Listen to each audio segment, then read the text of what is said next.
Here, the animals stay from birth until 30 days old. They are fed this TMR, which is provided in the feed bunk without any consumption restrictions. The calf pens were designed following animal welfare guidelines. We avoided placing them directly on the ground. I'm Andreza. I have a degree in business administration, and I've worked here since before I was born. I take care of the heifer rearing process, but I've worked in all areas since I was 12 years old. Today, I'm a co-owner of the farm, and my responsibilities include the heifer rearing and financial management sectors. I'm going to show you a bit of my daily routine. I start my day with the feeding of the heifer calves. I separate the milk and come here to feed them. This is basically my area. Here we have the nurseries. The animals stay here from birth to 30 days, receiving all the necessary post-birth care, such as navel disinfection, weighing, and colostrum management. They have an environment designed to provide comfort and well-being. We replace clean water and fresh feed daily. We also perform rectal temperature measurements to identify possible illnesses. Additionally, we monitor humidity and temperature to control respiratory diseases because our region has a high thermal amplitude, which promotes the development of such conditions. After this phase, they move to a paired housing system, where they are usually raised in pairs to stimulate feed intake and socialization. After weaning, they transition to this larger socialization area, which also serves as an adaptation space for the post-weaning phase. This prevents them from experiencing significant stress during the transition from milk feeding to weaning. It's a great space where they interact and play. This stage, they rarely develop any illnesses. My biggest challenge is during the 0 to 30-day period. Afterward, it's just about their development, growth, and then moving on to the next stages, breeding and the prenatal phase, before reaching their first calving. I have excellent data on their average daily gain. From birth to weaning, their ADG averages around 1.0 to 1.1 kilograms, which is going well. We have well-defined protocols, and we focus on keeping the environment clean, disinfected, and well-organized. We also ensure smooth communication among team members, so if I'm not present, someone else can take over without disruptions. Our team is highly aligned, which is a major factor in achieving positive results. You can see that the calves are well cared for. Regarding colostrum management, we maintain a colostrum bank, usually enriching it with BRIX. For the first colostrum feeding, we use 30% bricks, and we also provide a second colostrum feeding as support. This approach has resulted in excellent passive immunity. Even when they do fall ill, they recover much faster. We also provide additional support through serum administration to help them recover more quickly. We perform 2 colostrum feedings and continue feeding transition milk for 4 more days. After that, we switch them to fortified milk. We no longer use waste milk, as we found it to be costly. Instead, we now use marketable milk fortified to 14% solids, and that's what they receive. From 0 to 30 days of age, they consume about 7 liters of milk per day. Then it is reduced to 6 liters, and later to 4 liters. Weaning is done gradually rather than abruptly, which minimizes stress.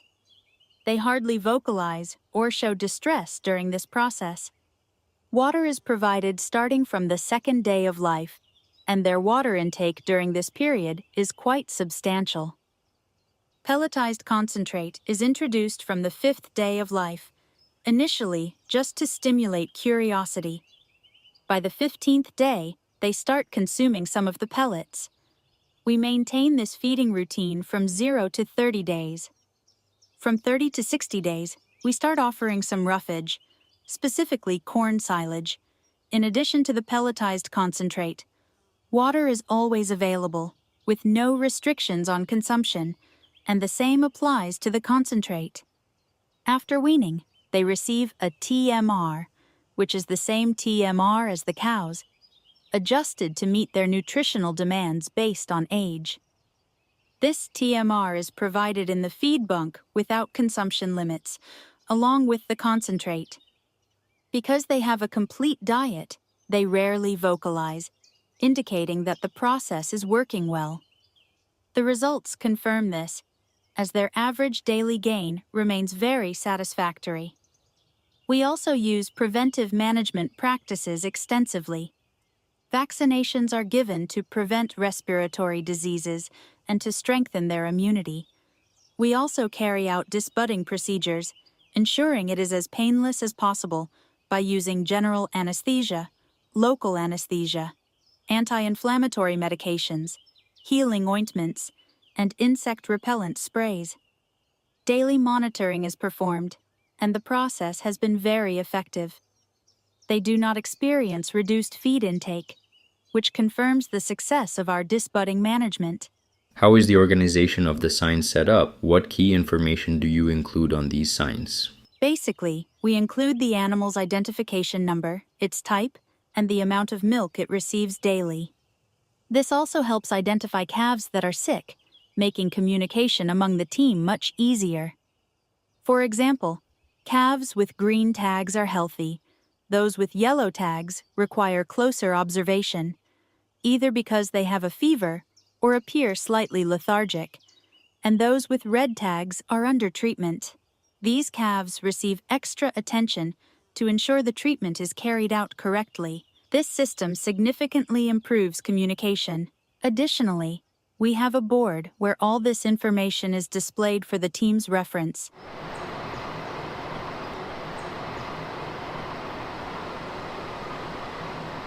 I also record measurements, such as rectal temperatures, on a daily basis. We monitor these values along with temperature readings to track health issues related to climate variations. Currently, there's a growing need for studies in this area due to the rise in respiratory diseases. We also maintain spreadsheets with schedules of activities, detailing what tasks are performed on Monday, Tuesday, Wednesday, and so on. We prioritize cleanliness and disinfection to minimize errors when investigating the causes of potential issues. The entire team is aware of these procedures and follows them closely. I also have a backup who is fully trained in all the procedures I implement. She was personally trained by me to follow the farm's methods and standards. We aim to maintain the highest level of organization to simplify processes and optimize time management. Today, we have 7 employees. We are divided into areas such as heifer rearing, milk production, crop management, and organizational tasks. Each person already has predefined responsibilities. We also ensure that there is always a backup in place so that, in case someone is absent, another team member can step in and handle the tasks effectively. The tags include the treatment details, dosage, medication type, route of administration, timing, and any necessary supportive treatments.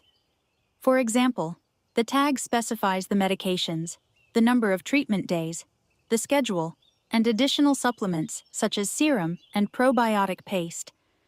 This setup simplifies the administration process for whoever is assigned the task. When it comes to feeding, we always maintain consistent schedules. We use an essential tool called the MilkTaxi. The MilkTaxi offers several benefits. It ensures proper homogenization and heats the milk to the required temperature. It also keeps the milk at this temperature for a certain period, allowing me to transport it directly to the calves and feed them using nipple buckets. The milk is dispensed at the ideal temperature, which is crucial for optimal nutrient absorption. Consistent feeding times and temperatures are extremely important for the calves' growth and development. This tool is now indispensable for our feeding process. It also helps with transportation, eliminating the need to carry heavy buckets. This has been especially important for me, as I used to carry buckets for a long time. Thanks to God, we were able to invest in this equipment, which has greatly improved efficiency. Tasks that used to take 30 minutes can now be completed in just 5 minutes, allowing me to feed about 20 calves in that time. The equipment is practical, easy to use, and highly efficient. Interns enjoy learning how to handle it as it sparks their interest. For me, it's an essential tool that not only improves productivity, but also supports ergonomic health. The calf pens were designed following animal welfare guidelines. We avoided placing them directly on the ground due to the high humidity and cold temperatures in our region. During winter, it gets very cold here. Elevating the pens helps prevent cold drafts from affecting the calves. We also provide ample straw bedding, which further insulates them and reduces the risk of respiratory diseases. Even on hotter days, when temperatures can reach a maximum of 37 degrees Celsius and drop to a minimum of 13 or 14 degrees Celsius, this temperature fluctuation can be stressful for the calves. That's why nursery management is so important. We focus not only on cleanliness, but also on comfort to ensure the calves' well-being.